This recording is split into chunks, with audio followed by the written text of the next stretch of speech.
Good morning. Well, it sounds like my med machine's about to go off, but I'll have to handle that when that happens. I wanted to talk about something kind of interesting.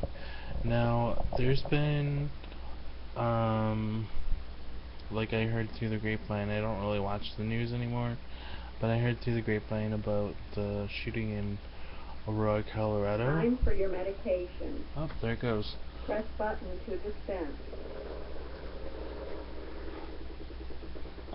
Okay. I don't know, I'm tempted to be a naughty person again and not take my meds for the second day in a row. Anyway, I meant to talk about, like, a pattern with all the shootings. Like, the last one that I heard about, other than the Aurora shootings, and I guess there was like shootings in Wisconsin as well, and then there was the shooting in Norway that I heard about, but the last one that I heard about in the United States before the Aurora, Colorado incident was the Virginia Tech shooting, and they said that the guy that did that was like, he was angry, I mean, it just seems weird, because, first of all, it kind of goes without saying, women don't go nuts like this. At least not as far as I know. I mean, I've never heard of a shooting, and correct me if I'm wrong, please do. I mean, if you've heard of a woman who's done a shooting like this, let me know. Because that would be an interesting case, and it would prove my little theory that I'm working on pretty much wrong from the get-go. But I have this theory about what I would call rogue male syndrome. And rogue male syndrome is basically what happens when somebody who hasn't really found their niche, hasn't really found a place in society as a man, what happens to them is that they go nuts. I mean, I don't want to compare people to elephants, but there's also there's this thing in the elephant species where the males of the species go nuts for a period of time. It's called must. And I wonder if there's like some corollary, but like I've noticed with the shootings and everything else, it's like it's always some socially disaffected male who does these things, who does this kind of violence towards other people. And I just wonder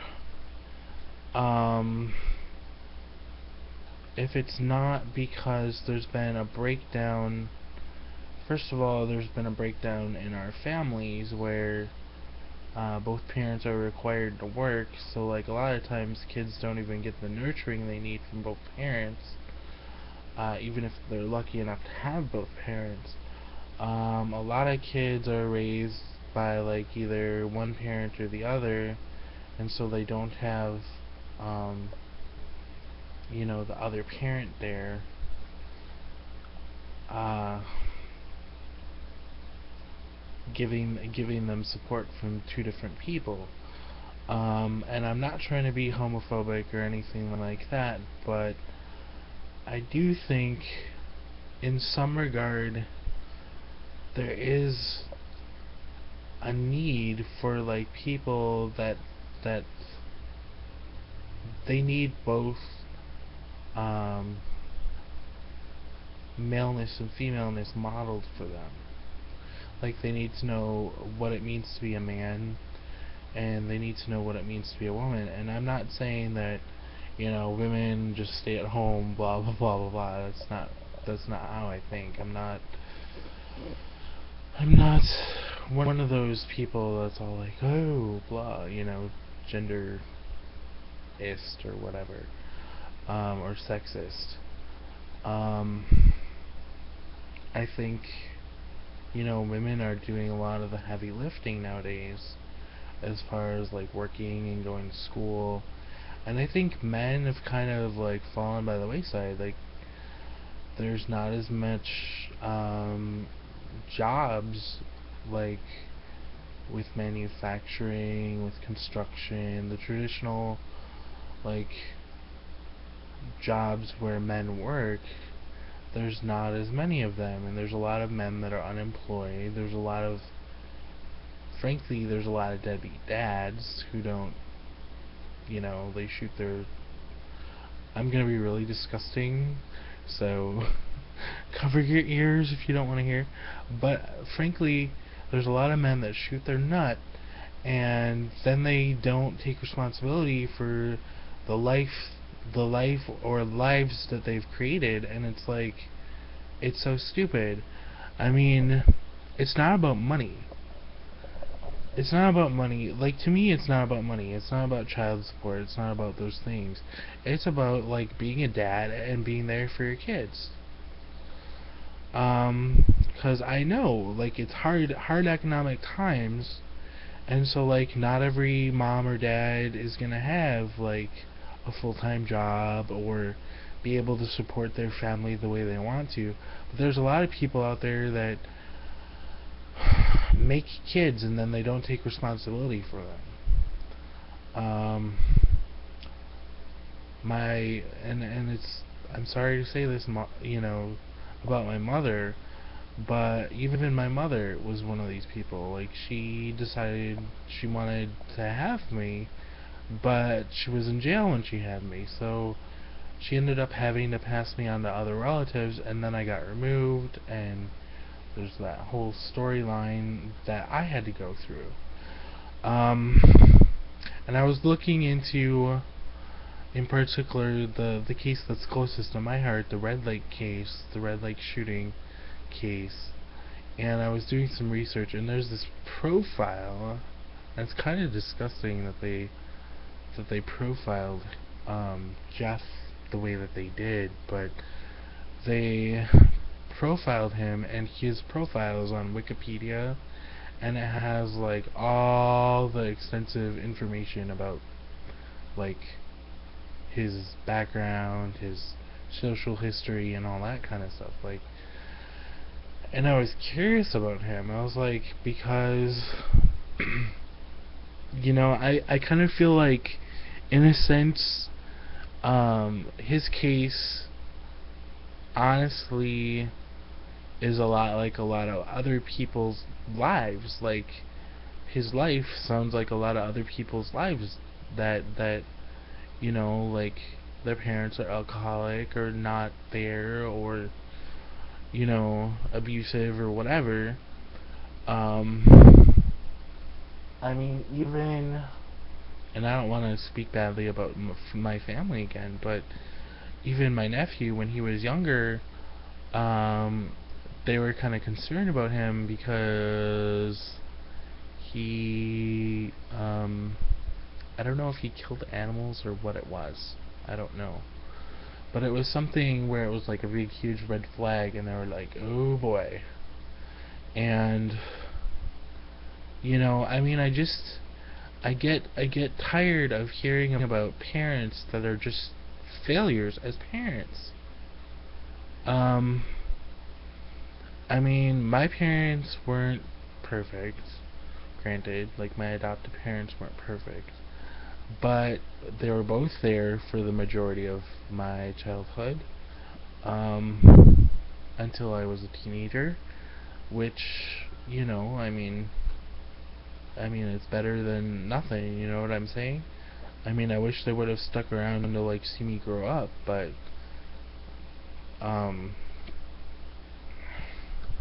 yeah, I guess, like, I don't know, I get sick of hearing about parents that can't deal with their shit, that can't get their shit together and take care of their kids. It makes me really angry. And I think the amount of parents that can't deal with their shit, the amount of parents that are basically neglecting their kids, um, feels to me like it's proportional to the number of kids that are getting in trouble or falling through the cracks and stuff like that. Um, and maybe I'm wrong. Maybe I'm wrong. Correct me if I'm wrong, but I just think that's an issue. That's a factor in this rogue male syndrome thing. Um, it was definitely a factor in the Red Lake thing. I don't know about the other incidences, but it's like, come on, parents, like, your kids, when they're hurting, you need to, like, wake up and realize that, you know what I'm saying? Um, I mean, the parents should honestly be the first people that see, oh my god, my kid's going down this path, I gotta put a stop to this. Um, I mean, and I think about the Red Lake case in particular. I mean, he actually killed his grandfather and his grandfather's girlfriend. So what does that tell you? That tells you he had, like, some serious issues with family, first of all. I mean, if he was angry enough at his grandfather and his grandfather's girlfriend to kill them, you know, that's gotta say something. Like, that says something to me. Um, and I just wonder, like I said in one of my other videos, I wonder if he had been, um, if he had had a naming ceremony, or I don't know what they do when, you become like, come of age in the Ojibwe community. I don't know if they put you out on the hill or what they do, but I wonder if they had done something like that, or I know even now they have, like, warrior societies. Like, they have that. They have where, when you become a man or a woman, you're inducted into the warrior society, and you have older people that are guiding you, that are teaching you, that are telling you, this is how life is supposed to go, and this is how you live a good life. So I wonder if we shouldn't bring that kind of thing back for our young men and young women. Because it really does take a village to raise a child, and when you're, like, dumping all that responsibility onto, like, say, a single mother or a single father, or even parents who are both out of the house working, like, a lot of the time, I mean, I don't know what it is, but it's almost like society has conspired to break the family apart. And I'm not saying that because I am a homophobic, um, right-wing nutball. I just think that in a lot of instances, parents are not able to be parents. And I think in a lot of instances, what should happen is actually what Neil Donald Walsh kind of points out in his book, is that it's the grandparents that should be raising the children while the parents are working. Meaning, you don't put grandma and grandpa in the old folks' home. You let them raise your kids while you go to work. I mean, that's the way it used to be in, in traditional societies, is that you had your whole extended family living with you or living around you or in the same neighborhood, at least, and like, I mean, even me, like, I remember when I was younger and I lived in St. Louis Park, I had my grandma down the street, and we could go visit her like once or twice a week or however often we wanted. And we were actually, I remember when I was younger, um, like I was 4, 5, 6, that kind of age, and we'd go and we'd see my grandparents at least once a week on my mom's side. I don't know if we saw Grandma Helen uh, as much as we saw Grandma McMahon, but we definitely spent a lot of time with our grandparents. And I think that kind of thing is really important. Like when you don't have grandparents that are in your life helping your parents take care of you, I think you're missing something. And there's like this whole thing that says, mom or dad or whoever the parent is, you have to be Superman and do it all. Like, you have to go to work, you have to take care of your kids and make sure that they're emotionally adjusted, you gotta make sure that they're doing their homework, and it's like, it doesn't work like that. It can't. There's not enough. I mean, come on, you'd have to basically clone yourself to make that work. And, and, so I think what's missing in a lot of instances is the grandparents, and I'm really against, this is the kind of person that I am, I'm really against warehousing our old people in old folks' homes. Because there's a lot of old folks who know about life, who are elders, who need that respect, who have been through like 3, 4, 5, 6 economic depressions, who know what it's like. They've been around the block. They know things. They know what to do when crisis hits. And it's like, and then you put those people and you warehouse them in an old folks home, and you're just like, well, we have the old folks together, we have the young 20-somethings going to school and working, and it's like, our society is way too age segregated.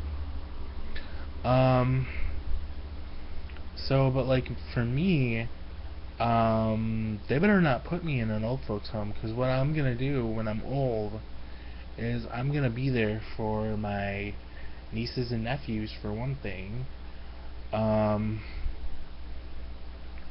I'm gonna be there for my nieces and nephews when they have kids. I'm gonna be crazy Uncle Joe. They're not gonna be able to get rid of me. Like, I feel protective. I feel protective, and that's just how I feel. That's how I am. When I realized that, hey, I have nieces and nephews and cousins and, people who actually wanted to, natural family, like biological family, that actually wanted to deal with me. When I found them, it was like a switch came on, and I'm like, how do I be a good relative? And I guess, even, like, I've always even joked that even when I'm dead, they're not going to be able to get rid of me, because I'm going to be looking out for them. Because that's just who I am. And that's that. I mean, I guess I don't know what that makes me. Maybe that makes me like more well adjusted than other people, because I know, like, even my sister, with the way that she was with my niece and nephew, my oldest sister, she was just kind of like, oh, they're a burden, I'd rather go out and party, I'd rather be with my man's more important. And my niece has confronted her mother about this many times. And my sister always comes up with, oh, why do you always nail me to the cross, blah, blah, blah. And it's like, because, you're a shitty parent? Hello?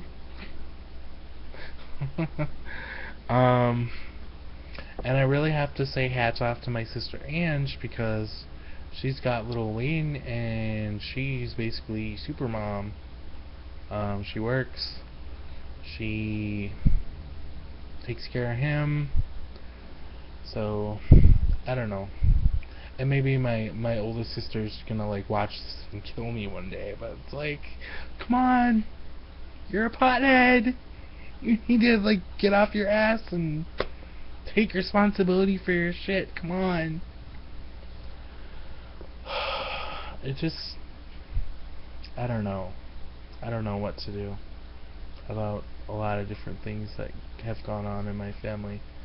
But I will tell you something. Like, I am for my nieces and nephews all the way. Like, that's, to me, that's like the most important thing, is my nieces and nephews.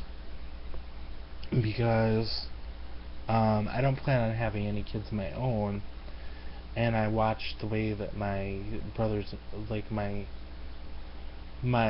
sisters are with their kids, and I'm just like, wow, you're lucky your kids didn't turn into serial killers, because you just are. But I think that says something about the resilience of the human spirit, that my nieces and nephews were able and are able to like come out ahead, even though their parents really sucked. And it goes back to to the generations before. I mean, if you think about it, the reason why like my two oldest sisters are basically really not good parents, I mean, they're resentful because they had to be, you know, the older sibling. Like, they had to take care of all the younger kids when they were still young. And I don't know, I think one of my sisters has a princess complex. Daddy's little girl complex. So she never quite learned to deal, and she's like, I don't know why, but I want to tell my sisters, like, I want to give them a piece of my mind and be like, hey, you know what?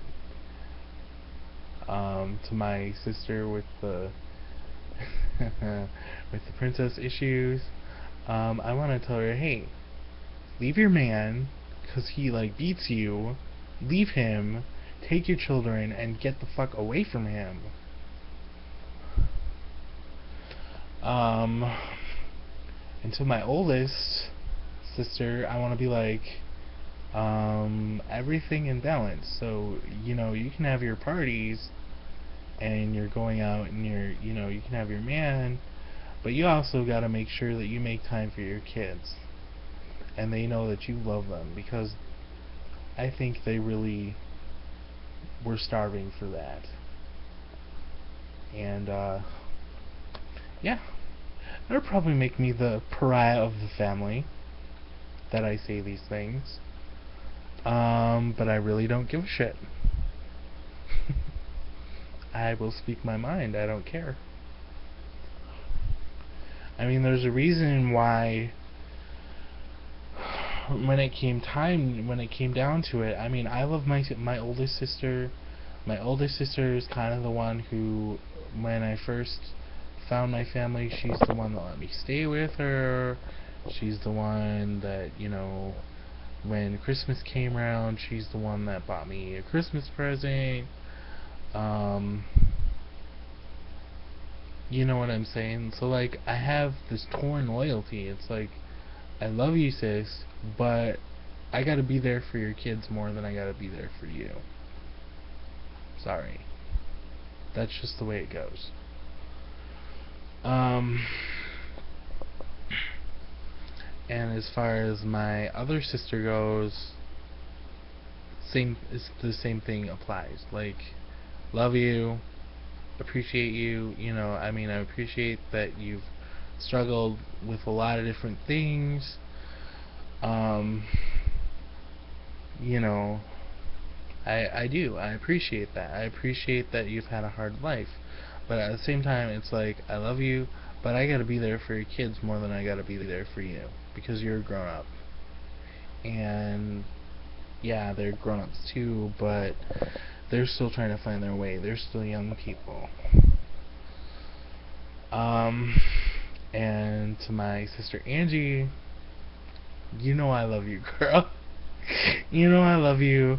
And you know, I heard your stories about like how you basically waited forever to have Wayne because yeah. I don't know, I guess I'm on a family tangent, but you know, um because you were like, I'm not gonna be like my sisters and wind up in the kitchen barefoot and pregnant. That's just not gonna happen. And I'm proud of you for sticking to your guns. And I'm proud of you for, you know, for watching your older sisters and saying, God, they're fuck ups. I'm not gonna do that. So I'm proud of you, sweetie. And you know, I mean, I just am. And I actually, with my brothers, my brothers are weird. Like my brothers, it's my sisters and my mom that form the core of our family, for whatever reason. And my brothers, they've all just kind of gone their own way, had their own families, or not had their own families, as the case may be. But my brothers kind of didn't stick around, and I don't know why. I don't know why I was able to come back and just be with my sisters and my mom and be like in the family. Like, I don't know why that is, because so many times of like wanting to like run the other way because it's like, oh wow, these people are dysfunctional, leave.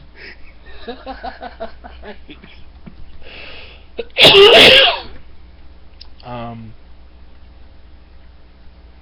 uh but yeah, I think the reason why I ended up sticking around with my family is because the first person that I talked to in my family was my sister Ange, and Angie has always been real with me. So, like, me and her, I don't know what it is, but like, we hit it off. And I think we kind of think the same way when it comes to other people in the family. Like, I think we have the same thoughts. So, and it kind of makes both of us like outcasts in a way, but like I said, I'd rather be there for my nieces and nephews and their kids when they have them than be there for my brothers and sisters. If they can't handle the truth that I'm telling, um, that's on them. But I think, getting back to my original point, which was the rogue male syndrome, I mean, I think even in my family, there is like a little bit of that, just because the males in my family are the ones that have gone and like not, I don't know, they've kind of like moved on from the family and isolated themselves and stuff like that. Like, I don't know what it is, but like, I think in a lot of instances the core of the family is the women, and then the men just, for whatever reason, like, they don't know what to do about that, or they don't, you know, I don't know what it is. But I think it's endemic, and it's because men in America, in the United States, have not been allowed to be men. Like,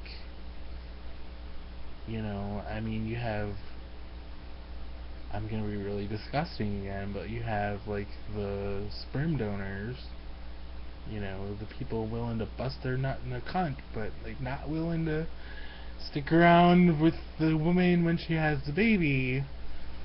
They think that, oh, I get some pussy and that makes you a man, and it's like, that's not what makes a man, sorry. Anybody can get pussy, but, it's just, and I might get thrown out of everywhere for that opinion too, but it's like, sex is not what makes you a man or a woman, sorry. Trust me, I know this.